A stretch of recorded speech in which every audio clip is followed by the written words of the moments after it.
One of the illegal immigrants who brutally murdered 12-year-old Jocelyn Nungary was in court for the first time. His bail's been set at $10 million because the judge believes he's a flight risk. And the details we learned today are just sickening. Prosecutors say this lowlife assaulted Jocelyn for 2 hours before killing her. Her mom and the DA are fighting to make sure this monster gets the ultimate punishment. She had such a bright future ahead of her, and I knew she was going to go very far. And, these monsters took that opportunity from her.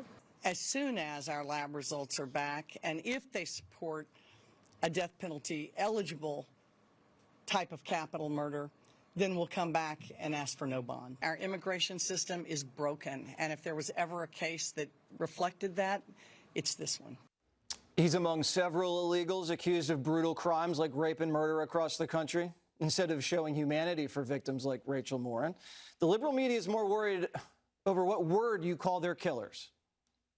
What do you tell the parents of those people, those young girls who were killed? This is absurdity. The preponderance of these people, Michael, are male. But what is the difference between an illegal immigrant who unfortunately engages in that activity? And we don't like that. I want to be clear. We don't use the term illegal. So we don't, undocumented individuals. That's sweet. They're illegal aliens. Undocumented individuals. All right, Judge, so what are the chances this guy does get the death penalty? Well, that's a very long ways away, and I've been in exactly that situation where you heard the DA, Kim Og, from Harris County in Texas. Look, we don't know yet if there are special circumstances that would apply. We know that these two dirtbag animals took this child under a bridge for 2 hours, and that when we found her, when she was found, her hands were tied and she was naked from the waist down. If there are special circumstances, then this becomes a death-eligible case. It is not a decision that is made quickly. There are usually committees within a DA's office, but the DA is the one ultimately who makes the decision after speaking, of course, with the family and what the family wants. I think that the big issue here is the fact that this case is not going to go to trial for at least a year. If it is and does become a death penalty case, we're talking super due process. It will take a year and a half, even a year and 3/4 before it goes to trial.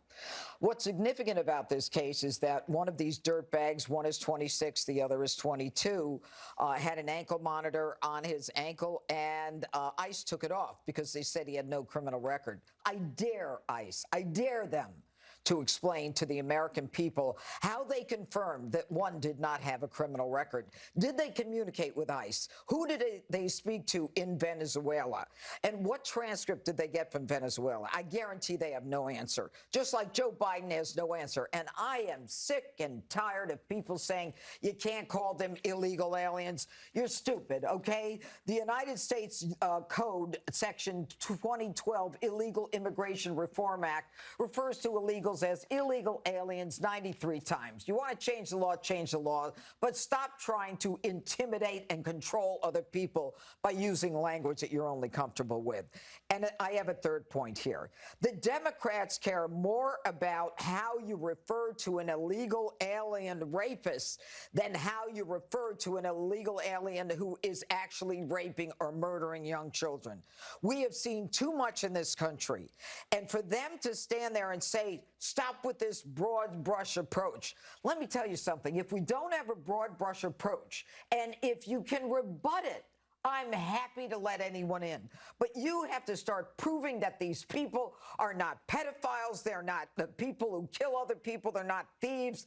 They're not identity thieves. They don't beat their wives. They're not robbers, murderers, gang members, drug cartels. To me, the presumption is that they are, because the first thing that they did was break the law to come into this country. And the fact that we tolerate this and we allow the left to tell us how to speak when we have to deal with the most horrific animal kind of crimes that are occurring in this country is an outrage. Yeah, Greg, what is it? The obsession with the language instead of the action? Well, that is the encapsulation of the woke disease. The underlying reason for this, the left has to change the language to create distance from the consequences that their actions have wrought. They're essentially running from the truth using their mouth. They're no longer responsible for illegal immigrant criminals murdering an American mom or an American daughter. Instead, it's a young newcomer, who has trouble assimilating with an oppressive Western culture. And they're striking out against imperialism, leaving two individuals, currently unpulsed. How soon before the phrase undocumented is viewed as hurtful, right? How soon is the word victim is replaced by something else? How soon before Rachel Morin will be described on MSNBC as a person who identifies as deceased? This is the woke disease. It's been around before the term woke, but the idea of using rhetoric in order to cover up evil is just part of all cultural Marxism. It's why we have crime, homelessness, dying cities, the shift away attacking real problems with justice, instead focusing on the opportunity costs of virtue signaling. Simone Sanders, what a creep. She's a woman. Like, what is going on with women, liberal women? What is your story? She would rather police words than police criminals. This is a luxury belief that maybe Simone Sanders can afford, but America can't.